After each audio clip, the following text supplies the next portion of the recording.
Hello, everyone. Welcome to episode number 59 of Chatting with Anthony.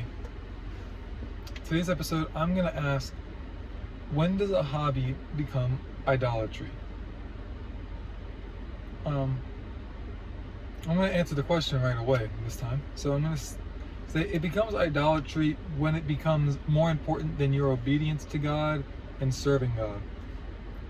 Which I guess those two go hand in hand. But still. A hobby, I should have looked at the definition before I did this.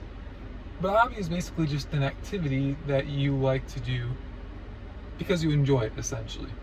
Hopefully there is some extra benefit to it, like reading is good for you, exercise is good for you. Goodness, what else is good for you?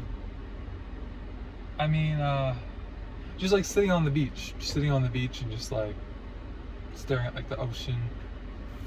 That I would even argue that's good for you. But those are just like things, and those things are all healthy, but they are just enjoyable activities. I don't know, I said that like 4 times. Basically what I'm trying to say is God is better than the world's best thing. I got that from, and I'm sad to say I don't believe this man's faith is really like a true like saving faith.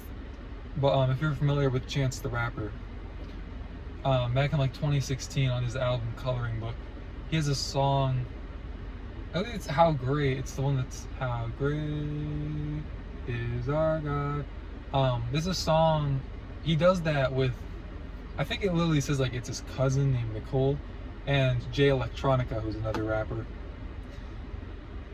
And there's like someone who's talking, and it sounds like a pastor who's giving like a sermon. And he basically said that God is better than the world's best thing. God is better than the best thing that the world has to offer. And that's exactly why that God has to be above that.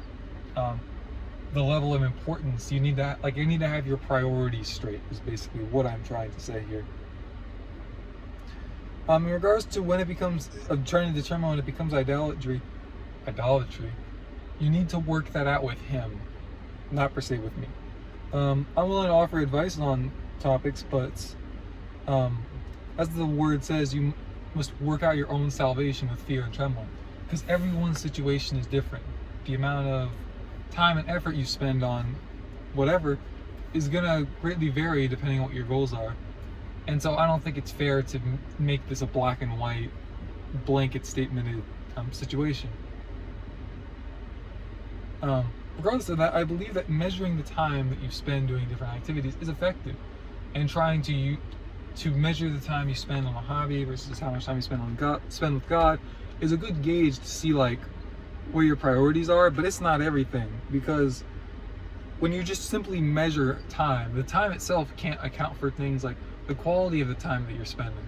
Like, you might have to get a certain amount of work done, but if you're having like terrible headaches that day, you might sit in front of your desk for 8 hours but get like 4 hours worth of work done.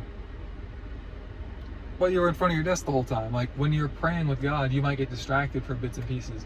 But maybe you set like a 30-minute timer. When the timer's done, you walk away. But what if you spent like 10 minutes daydreaming?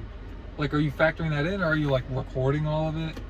And then like, are you saying I'm right in these situations and wrong in these situations because the time balance isn't this even? Again, it's a great tool, but I just want to caution you and say don't turn it into legalism, because I know I have done that. I've made that mistake. But yes, essentially you have to get to a point where you can examine your own heart and your intentions behind something. It's challenging and, well, difficult to properly gauge, but reality is you need to take the time to figure out how to examine yourselves. Like, as the Bible says, examine yourselves to see whether you are in the faith. You need to grow your self-awareness muscles, if you will.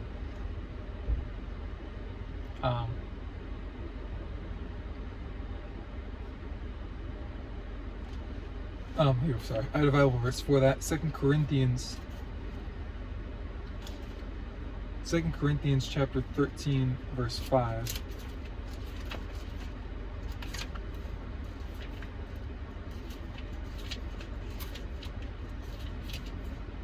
And that says, examine yourselves. Oh, it was the verse I was saying.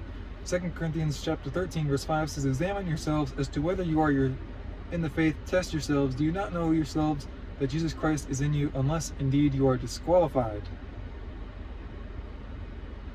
So it's also saying, like, measure yourself, and, well, it's not really saying measure those around you, but it is calling you to be self-aware. And I think it's one of the keys to life, is because you're self-aware, you're in tune to when there's a problem, physical, mental, spiritual, and you can gauge how to approach the situation better if you have a greater understanding of that. But I do say this call because, as I said, I'm guilty. Care about your time as if it's a precious resource.